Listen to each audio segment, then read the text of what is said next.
على من لا نبي بعده أما بعد فأعوذ بالله من الشيطان الرجيم بسم الله الرحمن الرحيم وَإِن يَأْتُوكُمْ أُسَارَىٰ تُفَادُوهُمْ وَهُوَ مُحَرَّمٌ عَلَيْكُمْ إِخْرَاجُهُمْ أَفَتُؤْمِنُونَ بِبَعْضِ الْكِتَابِ وَتَكْفُرُونَ بِبَعْضٍ فَمَا جَزَاءُ مَن يَفْعَلُ ذَلِكَ مِنكُمْ إِلَّا خِزْيٌ فِي الْحَيَاةِ الدُّنْيَا وَيَوْمَ الْقِيَامَةِ يُرَدُّونَ إِلَىٰ أَشَدِّ الْعَذَابِ وَمَا اللَّهُ بِغَافِلٍ عَمَّا تَعْمَلُونَ۔ اور اگر وہ تمہارے پاس قیدی ہو کر آئیں تو ان کے معاملے میں فدیوں کا لین دین کر لیتے ہو، حالانکہ ان کا نکالنا ہی تم پر حرام تھا۔ کیا تم بعض کتاب کو مانتے ہو اور بعض کا انکار کرتے ہو؟ تو کیا جزا ہو سکتی ہے تم میں سے ایسا کرنے والوں کی، سوائے اس کے کہ وہ دنیا کی زندگی میں بھی رسوائی اٹھاتے ہیں اور روز قیامت تو انہیں سخت عذاب کی طرف پھیر دیا جائے گا، اور اللہ تعالیٰ جو کچھ تم کرتے ہو اس سے بے خبر نہیں۔ سامعین، آج ہماری سورہ البقرہ کی آیت مبارکہ نمبر 85 کا آخری حصہ تلاوت کرنے کا شرف حاصل ہوا۔ گفتگو ہماری کل چل رہی تھی یہودیوں کے 2 قبائل اور مشرکین کے 2 قبائل کے حوالہ سے۔ اوس اور خزرج یہ مشرکین کے 2 قبائل تھے، اور بنی قریظہ اور بنی نذیر یہ 2 قبائل یہود کے تھے، بنی اسرائیل کے۔ اب انہوں نے آپس میں ایک معاہدہ کیا ہوا تھا کہ ظاہر ہے قبائل کی آپس میں جنگ لڑائی، ان کی خانہ جنگی کا معاملہ چلتا رہتا تھا۔ تو قبیلہ اوس جو مشرکین کا قبیلہ تھا، ان کی بھی لڑائی رہتی تھی قبیلہ خزرج کے ساتھ، جیسے کہ عربوں میں قبائل کے اندر لڑائیوں کا معاملہ سلسلہ شروع سے رہا۔ تو انہوں نے یوں کیا کہ قبیلہ اوس نے یہودیوں کا جو ایک قبیلہ ہے بنی قریظہ، انہیں اپنا حلیف بنا لیا، اپنے ساتھ ملا لیا، اور ایک یہ عہد کر لیا، معاہدہ کر لیا کہ اگر قبیلہ بنو نذیر تمہارے اوپر حملہ کرے گا تو اوس قبیلہ نے کہا کہ ہم بھی تمہارے ساتھ لڑیں گے ان کے مقابلے، اور ہم مکمل طور پہ تمہارا ساتھ دیں گے۔ اور اسی طرح اس بنیاد پر جو دوسرا قبیلہ خزرج تھا مشرکین کا، انہوں نے قبیلہ نذیر سے یہ معاہدہ طے کر لیا کہ اگر تمہارے ساتھ قریظہ والے لڑیں گے تو ہم تمہارا ساتھ دیں گے، اور اگر اوس والے ہمارے ساتھ لڑیں گے تو تم ہمارا ساتھ دو گے۔ اب جب یہ معاہدہ طے ہو گیا، حالانکہ یہ معاہدہ طے کرنا ہی غلط تھا، اس لیے کہ یہودی تو اہل کتاب تھے، وہ تو اللہ کی توحید کو ماننے والے تھے۔ ایک نبی جناب موسیٰ علیہ السلام ان کی رسالت کو ماننے والے تھے، ظاہر ہے یہ تو ایمان پر تھے اس وقت، اور مشرک تو ظاہر ہے کسی بھی صورت میں اہل ایمان نہیں ہے، وہ تو جو بیسک نظریہ ہے، بنیادی ایک اہم ترین رکن ہے توحید کا، وہ تو اللہ کی توحید کے ہی منکر ہے۔ تو کسی بھی لحاظ سے جو مشرک ہے اس کے ساتھ اس طرح کی حمایت کا معاملہ طے کرنا اپنے ہی ماننے والے صاحب ایمان کے خلاف یہ تو کسی طرح بھی جائز اور روا نہیں۔ اور یاد رکھیے یہ فیصلہ اور یہ معاملہ صرف اوس و خزرج اور بنی قریظہ اور بنی نذیر تک نہیں ہے، یہ قیامت تک کے لیے۔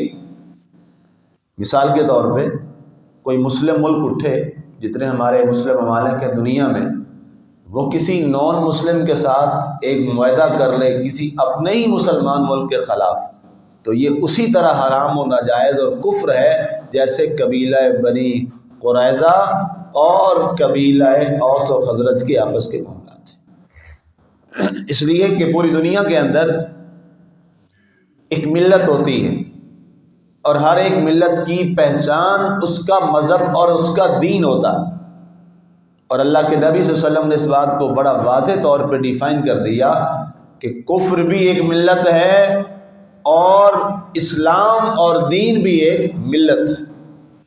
فرمایا الکفر ملت واحدہ، کفر بھی ایک واحد ملت اور جماعت ہے، اس کے مقابلے میں جتنے بھی مسلمان ہیں وہ بھی ایک ملت اور ایک قوم ہے۔ ان کی آپس کی ثقافت کی تبدیلیاں، ان کی علاقائی تبدیلیاں، علاقائی طور پر مختلف ہونا، ثقافت کا مختلف ہونا، زبانوں کا مختلف ہونا، کسی بھی چیز کا ان کا جغرافیائی لحاظ سے الگ الگ ہونا، فرمایا یہ انہیں الگ نہیں کرتا، اس لیے کہ اب مسلمان جب پوری دنیا میں کسی بھی جگہ پر موجود ہے، جب وہ پڑھتا ہے لا الہ الا اللہ محمد الرسول اللہ صلی اللہ علیہ وآلہ وسلم، تو ساری جغرافیائی حدود ختم ہو جاتی ہیں اور وہ ایک جسم کی طرح ہو جاتے ہیں۔ آج ہمارے مار کھانے کی جو سب سے بڑی وجہ ہے وہ یہی ہے کہ ہم نے اپنے آپ کو جغرافیائی حدود میں تقسیم کر دیا، اور جب ہم بٹ گئے، حالانکہ ہماری یہ تقسیم جو ہے یہ تو بہت مائنر تھی، بہت مائنر تھی، علاقے کا مختلف ہونا، زبان کا مختلف ہونا، ملک کا مختلف ہونا، ثقافتوں کا الگ الگ ہونا، یہ تو بہت چھوٹی چیز ہے۔ اللہ نے ہمیں سب سے بڑے ایک رشتے میں باندھ دیا ہے، سب سے جو بڑا رشتہ ہے وہ تو اخوت کا رشتہ ہے، وہ تو بھائی کا رشتہ ہے۔ قرآن نے خود فرمایا انما المؤمنون اخوہ، بے شک پوری دنیا میں جہاں جہاں مومن ہیں وہ آپس میں بھائی بھائی ہیں۔ اب ظاہر ہے ایک بھائی جو ہے اس کی زبان اور ہو جائے اور اس کا لباس اور ہو جائے اور اس بھائی کا علاقہ اور ہو جائے، یا ایک بھائی ایک جگہ رہتا اور دوسرا بھائی دوسری جگہ شفٹ ہو جائے، کتنے لوگ ہیں یہاں پہ، ایک بھائی یہاں جناب پاکستان میں رہتا ہے، دوسرا بھائی امریکہ میں رہتا ہے، تیسرا سعودیہ میں رہتا ہے، تو کیا علاقے مختلف ہونے سے ان کے رشتے ٹوٹ جاتے ہیں؟ کیا ان کے آپس میں دکھ اور سکھ ختم ہو جاتے ہیں؟ نہیں ہوتے۔ کہاں بھی ہو، جس جگہ بھی ہو، جہاں بھی ہو، بھائی کا رشتہ قائم ہے۔ اس کا مطلب یہ ہے کہ اگر نسبی بھائی کا رشتہ قائم رہتا ہے تو، اور نسبی یہ سارے رشتے یہ سارے تو ختم ہو جائیں گے موت کے بعد، یہ تو سارے ٹوٹ جائیں گے، ختم ہو گئے، لیکن وہ رشتہ جو مرنے کے بعد بھی ختم نہیں ہوگا، جس کو موت بھی ختم نہیں کر سکتی، وہ رشتہ کیا ہے؟ وہ آپس میں دین کا رشتہ ہے۔ یاد رکھیے گا، دین کا رشتہ کبھی بھی ختم نہیں ہوتا، حتیٰ کہ قرآن نے خود فرمایا یوم ندعو کل اناس بامامہم، فرمایا قیامت والے دن ہم ہر ایک کو، تمام لوگوں کو اپنے امام کے ساتھ بلائیں گے۔ ہاں جی فلاں آؤ بھی، تم ان کے ساتھ جتنے تھے، دوسرے آؤ بھی، ان کے ساتھ پوری جماعت کے ساتھ بلایا جائے گا۔ اس کا کیا مطلب ہے؟ اب یہاں جماعت میں ہم جتنے لوگ بیٹھے ہیں، کوئی کہیں کا، کوئی کدھر کا، کوئی کسی قوم کا، کوئی کسی فیملی کا، کوئی کسی خاندان کا، کوئی کسی قوم کا، لیکن تمام کو اکٹھا کر دیا قرآن نے اور اکٹھا بلایا جائے گا۔ کیوں؟ اس لیے کہ اللہ نے فرمایا یہ جو تمہاری اپنی اپنی پہچانیں ہیں یہ تو دنیا کی حد تک ہیں، میرے ہاں ایک ہی تمہاری پہچان ہے کہ تم آپس میں مومن مسلمان بھائی، جس کو موت بھی ختم نہیں کر سکتی۔ لیکن ہمارے ہاں معاملہ بڑا الٹ ہے، جس نے ختم ہونا تھا ہم نے اس کو سنبھال لیا، اور جس نے ختم نہیں ہونا ہم نے اس کو ختم کر دیا۔ دنیا میں مسلمانوں کے رسوا ہونے کی صرف ایک بڑی وجوہات میں سے پہلی بڑی وجہ یہ کہ ہم ایک نہیں رہے۔ علامہ اقبال رحمۃ اللہ علیہ نے خود فرمایا تھا منفعت بھی اس قوم کی، نقصان بھی ایک، اللہ بھی ایک، رسول بھی ایک، کتاب بھی ایک، کچھ بڑی بات تھی ہوتے جو مسلمان بھی ایک۔ کاش ایسا ہو جاتا۔ دیکھیے نا، اللہ ہم سب کا ایک، رسول ہم سب کا ایک، کتاب ہم سب کی ایک، دین ہم سب کا ایک، پھر بھی ہم ایک نہیں ہیں۔ ایسا ہی ہے نا؟ ہم پھر بھی ایک نہیں ہیں. کچھ بڑی بات تھی ہوتے جو مسلمان بھی ایک. کیا بڑی بات ہوتی. اور جب تک یہ ایک رہے پوری دنیا پر ان کی حکومت رہی, پوری دنیا پر ان کی حاکمیت قائم رہی. اور آج بھی ہو سکتا ہے. آج بھی اگر یہ ایک ہو جائیں تو دنیا کی کوئی بڑی سے بڑی پاور بھی ان کے سامنے نہیں ٹھہر سکتی. یہ ہمارے سامنے ہی ہوا ہے نا. ایک ملک تھا, اس کو سب نے چھوڑ دیا, کوئی بھی اس کے ساتھ نہیں تھا. دنیا کی سپر پاور نکل گئی نا وہاں سے جان چھڑا کے. نہیں کوئی فائدہ نہیں, یہاں سے نکل جاؤ بچ بچا کے. اور ہم نے بہت نقصان کیا, اور آج ہم کے سروے آ رہے ہیں, اس کے تھنک ٹینک کہہ رہا ہے کہ ہم نے بہت نقصان کیا. تو اگر سارے ہی مسلمان مل جائیں تو دنیا کی کوئی طاقت نہیں ٹھہر سکتی. اب یہ قرآن نے جو ہمیں یہاں بیان کیا ہے نا جی, قرآن کے ہر لفظ میں حکمت ہے, قرآن کی ہر آیت میں حکمت ہے. اب یہ ہمیں بھی سمجھایا جا رہا ہے, حالانکہ یہ بات تو ان کی ہو چکی تھی. ہمیں کیا لینا دینا یہودیوں سے یا مشرکوں سے. ہمیں یہ اس لیے سمجھایا جا رہا ہے کہ اے مسلمانوں دیکھ لو, جیسے یہودیوں نے کیا تھا نا کہ مشرکوں سے مل کے اپنے ہی مومنوں کو مارتے تھے, کہیں تم ایسا نہ کر بیٹھنا. اور آج ایسا ہو رہا ہے, آج ایسا ہو رہا ہے. اس کی جیتی جاگتی مثال ابھی ہمارے سامنے ہے. غزہ کے ساتھ کیا ہو رہا ہے, فلسطین کے ساتھ کیا ہو رہا ہے. کیا مسلم ممالک اس کے ساتھ کھڑے ہیں؟ سارے جو سب سے پڑوسی ہیں اہل عرب, کیا وہ کھڑے ہیں؟ تو یہ ایک سوالیہ نشان, یہ بات سمجھنے کے لیے لائق ہے اور توجہ کے قابل ہے. کچھ بھی نہ ہو, جو کچھ بھی ہو, یہ تو دیکھیے نا کسی بھی مذہب میں, کوئی بھی مذہب ہو, اس میں بچوں کو تو نہیں نہ مارا جاتا, چاہے یہودیت ہو یا عیسائیت ہو. آپ روزانہ ویڈیوز دیکھ رہے ہیں, اب تو ڈھکی چھپی بات ہی نہیں رہی. عورتوں کو تو کچھ نہیں کہا جاتا کسی بھی مذہب میں. کیا ہو رہا ہے آپ کے سامنے. بوڑھوں کو کچھ نہیں کہا جاتا, ضعیفوں کو, معمر لوگوں کو. کیا ان کے ساتھ ہو رہا ہے آپ کے سامنے. ہاسپٹلوں کو کبھی نہیں جلایا جاتا کسی بھی معاشرے میں, چاہے مسلم ہو یا نان مسلم. کیا ہوا آپ کے سامنے. اب یہ باتیں وہی اقبال والی بات رحمۃ اللہ علیہ والی, درس قرآن اگر ہم نے نہ بلایا ہوتا, یہ زمانہ نہ زمانے نے ہم کو دکھلایا ہوتا. ہم نے بھلا دی وہ باتیں قرآن کی. اب قرآن فرماتا ہے کہ جب تم نے یہ معاہدے طے کیے تمہاری لڑائی ہوتی. اب ادھر سے ایک یہودیوں کا قبیلہ ہے وہ لڑ رہا ہے, ساتھ مشرک آ جاتے اور آگے مار کس کو رہے ہیں؟ اپنے ہی یہودی ماننے والے کو, اپنے نبی کے ہی ماننے والے کو مار رہے ہیں, اپنے اللہ کے ماننے والے کو مار رہے ہیں. مشرک تو تمہارا ساتھ دے رہا ہے, ساتھ کھڑا ہے, اسے تو نہ اللہ کو ماننا ہے نہ رسول کو ماننا ہے. اب قبیلہ اوس یا قبیلہ خزرج وہ جب لڑ رہا ہے دوسرے کے ساتھ مل کے, یہودی کے ساتھ, تو مشرک کو کیا لگے؟ وہ تو اللہ کو ہی نہیں مانتا سرے سے, وہ تو رسول کو ہی نہیں مانتا. لیکن تم تو اللہ کو بھی ماننے والے تھے, جناب موسیٰ علیہ السلام کو بھی ماننے والے تھے. تم نے انہی کے ماننے والوں کو قتل کرنا شروع کر دیا, مارنا شروع کر دیا. اور پھر اس کے بعد کیا کیا؟ انہیں قیدی کر لیا. وہیں آتو کو مسارا, وہ جب تمہارے پاس قیدی ہو کے آتے تو تم کیا کرتے؟ پھر فدیہ دے کر انہیں چھڑاتے. اللہ فرماتا ہے وَهُوَ مُحَرَّمٌ عَلَيْكُمْ إِخْرَاجُهُ, حالانکہ تمہارا یہ فدیہ دینا اب تو کیا فائدہ, یہ تو غلط ہو گیا. حالانکہ فدیہ دینا ٹھیک ہے, بہت اچھا ہے, لیکن یہاں غلط ہے. کیوں غلط ہے؟ اللہ فرماتا ہے تمہارا انہیں ان کے گھروں سے نکال کر انہیں اس طرح قیدی بنانا یہی غلط کام تھا. یہ اصل سے یہی غلط کام تھا. تم نے انہیں کیوں گھروں سے نکالا, تم نے انہیں کیوں قیدی کیا؟ وہ تو تمہارے اپنے بھائی تھے, یہودی بھائی تھے تمہارے اپنے. اے یہودیو, اللہ اکبر, افتؤمنون ببعض الکتاب وتکفرون ببعض. اللہ فرماتا ہے کیا کتاب کے کچھ حصے پر عمل کرتے ہو اور کچھ کا انکار کرتے ہو؟ پہلی 3 باتیں ساری بلا دی.